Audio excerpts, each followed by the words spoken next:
राधे। आइए, भगवान श्री कृष्ण और जाम्बवती के पुत्र थे सांब। कहते हैं सांब की शादी का बड़ा विचित्र रोचक उपाख्यान है, उसको सुनते हैं। 68वां अध्याय। दुर्योधन सुताम राजन लक्ष्मणाम समितिंजय स्वयंवरस्था महरद शांभो जाम्बवती सुत।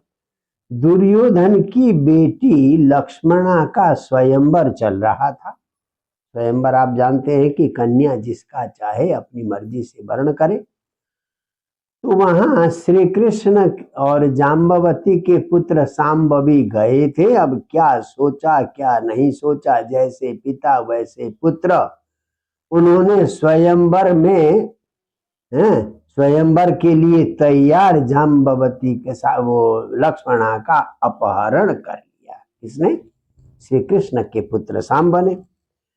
और कौरवों को बड़ा गुस्सा आया। गुस्सा आना था भाई, द्रोणाचार्य, भीष्म, कर्ण, सल आदि बड़े बड़े योद्धा जिसमें हो, अब आकर एक बालक जो है अपनी कन्या का अपहरण कर ले, तो सब लोगों ने कहा बदनीतेमं दुर्विनीतम, दुष्ट बालक को बड़ा ढीठ है। अगर स्वयंवर करती तो ठीक, परंतु अपहरण करने का क्या मतलब है? इस ढीठ को फटाफट बंधन करो। ये यदुवंशी क्या करेंगे?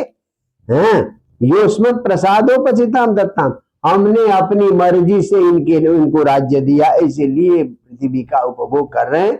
अगर हम न देते तो ये राजा भी नहीं होते, क्योंकि उस समय का बहुत बड़ा राजा थे, पुरुवंशी राजा।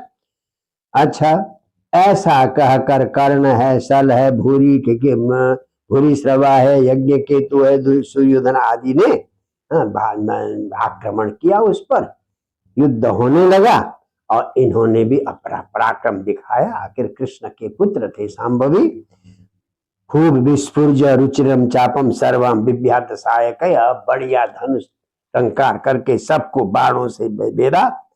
अंत में जब वो नहीं बनी तो 5-6 महारथी मिलकर मुश्किल से इनको पकड़ पाए। किसको? सांब को। कर्णादिन सदरथान वीरान, 6 वीरों को जब बेध दिया तो ये कट्ठे ही सबको घायल कर दिया। तब सबने मिलकर चारों ने 4 वाहनों को, उसके वाहन को, घोड़ों को मार दिया। एक ने सारथी को मार दिया। और जब विरथ हो गया सांब, फिर सबने मिलकर उनको जो है पकड़ लिया और आराम से उसको पकड़कर जेल में ठूस दिया। कुमारम स्वस्य कन्याम च स्वपुरम जैनो बिसन, अपनी बेटी लक्ष्मणा को भी ले गए और कुमार सांब को भी ले गए। इधर खबर लग गई कि भाई कौरवों ने हमारे पुत्र सांब को बंदी बनाया है। तो उग्रसेन आदि ने कौरव सेना पर आक्रमण करने का विचार बनाया। और बलराम कौरव से थोड़ा स्नेह रखते थे, उनका शिष्य था दुर्योधन। तो शिष्य पर गुरु की कृपा तो होती ही है। तो उन्होंने, बलराम ने कहा मैं जाकर देख लेता हूं। अभी युद्ध की तैयारी न की जाए, जरा मैं जाकर देखता हूं। तो साथ में उद्धव को लेकर बलराम कौरवों के यहाँ पहुंच गए और यमुना के किनारे जाकर उन्होंने उद्धव को संदेश देकर भेजा। उद्धवम प्रेषयामास धृतराष्ट्रम बुभुत्सया, जानने के लिए कि उनके मन में क्या मनसा है। तो उद्धव को भेजा और वहां जाकर सबको प्रणाम किया। भीष्म, द्रोण आदि के सबको, अंबिका पुत्र धृतराष्ट्र को भी प्रणाम किया। और आदर सत्कार, स्वागत सत्कार होने के बाद अब वो जो संकेत दिया था, जो संदेश दिया था, वो दूत बन के गए हुए उद्धव वो संदेश सुनाते हैं। जैसा संदेश आया था वैसा संदेश सुनाते हैं उद्धव। क्या कहते हैं? उग्रसेन क्षितिशेषु यद वाज्ञापयत प्रभु, हमारे राजा पृथ्वी के राजा उग्रसेन ने आप लोगों को जो आज्ञा दी है वो सुनो जरा। क्या आज्ञा दी है? तद अव्यग्रधिया सुता, सावधान होकर सुनिए और फिर अविलंबितम, बहुत जल्दी जो करना हो करिए आप। यदि यूयम बहवस्तेकम जित्वा धर्मेण धार्मिकम, आप लोगों ने जबरदस्त मिलकर, बहुत ने मिलकर एक बालक को बंदी बनाया। शाम अकेला था, आप लोगों ने बहुत ने मिलकर बंदी बनाया, वो भी धार्मिक था। क्षत्रियों के लिए नरेंद्र कन्या का अपहरण करके ले जाना कोई अधर्म का कार्य नहीं है, राक्षसी विवाह कहते हैं इसको। और आप लोगों ने सबने मिलकर, कईयों ने मिलकर उसको अवधि बंधन किया है। उसको मैं इसलिए सह रहा हूं, तुम्हारे अपराध को इसलिए सह रहा हूं, बंधु नाम ऐक्य कामया, आप लोग बंधु है, बंधुओं के साथ एकता बनी रहे, दुश्मनी न बने, इसलिए मैंने इसको सहा है। फटाफट उसको जो है उस बंदी को छोड़ दो, नहीं तो ठीक नहीं होगा। ऐसा संदेश जो उग्रसेन की ओर से दिया था, ये संदेश सुनाया। किसने सुनाया? उद्धव जी ने सुनाया। अब इतना सुंदर सुनने, इतना संकेत सुनने के बाद कौरवों को भी आया गुस्सा। वाह भाई वाह, आज तो जूता सिर पे चढ़ रहा। कहने का अर्थ क्या है? यानी यदुवंशी जूते और कौरव कुरुवंशी सिर है। आरुरुक्षद्युपानदुवै सिरो मुकुट सेवितम, मुकुट सेवितम सिर, जिसमें राज मुकुट रखा हुआ है, ऐसे सिर में जूता चढ़ना चाहता है? बताओ। ये यौने न संबंधा, हमने भाई जानबूझकर पांडु को, क्या नाम, क्या इनकी बेटी को जो है पांडु से विवाह किया था, यौन संबंध हो गया था इस प्रकार से। तो इसलिए हमने इनका आदर सत्कार किया। विष्णु तत्वता, इन विष्णु वंशियों को अपने बराबर बनाया, कृपा करके शादी ब्याह रिश्ता करके हमने ही इनको राज्य का आसन दिया, और चामर और व्यजन, शंख, छत्री वगैरह सब हमने दिया। आज वही हमें आंख दिखा रहे हैं, और हमारी उपेक्षा से ही अब ये राजा बन के बैठे हुए हैं। अच्छा, इनकी ये हिम्मत है कि हमें आज्ञा दे। ऐसा कहकर उन्होंने बड़ा अपमान किया। किसको? उद्धव जी को। उद्धव ने आकर सारी खबर सुनाई बलराम को। बलराम को आया गुस्सा।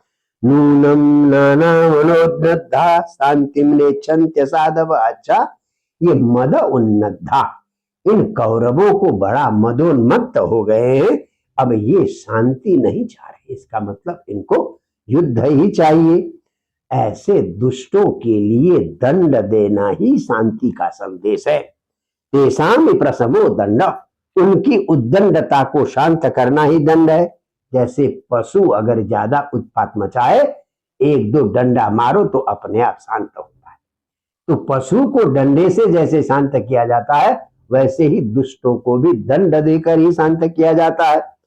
ऐसा कहकर बलराम कहते हैं, अच्छा, हमारे उग्रसेन राजा नहीं है, जो विष्णु भोज आदि के ईश्वर हैं, जिनके लिए शक्रादय लोकपाला, इंद्र आदि भी जिनकी आज्ञा को मानते हैं, और स्वर्ग का की सुधर्मा सभा जहां आकर रहती है, द्वारका में सुधर्मा सभा थी, और पारिजात वृक्ष भी जिस द्वारका में है, और वो राज्य शासन का अधिकारी नहीं, उनकी कृपा से हो रहा है। यस्य पादयुगम साक्षात श्री रूपास्ते अखिलेश्वरी, श्री कृष्ण के चरणों की उपासना तो साक्षात भगवती लक्ष्मी करती है।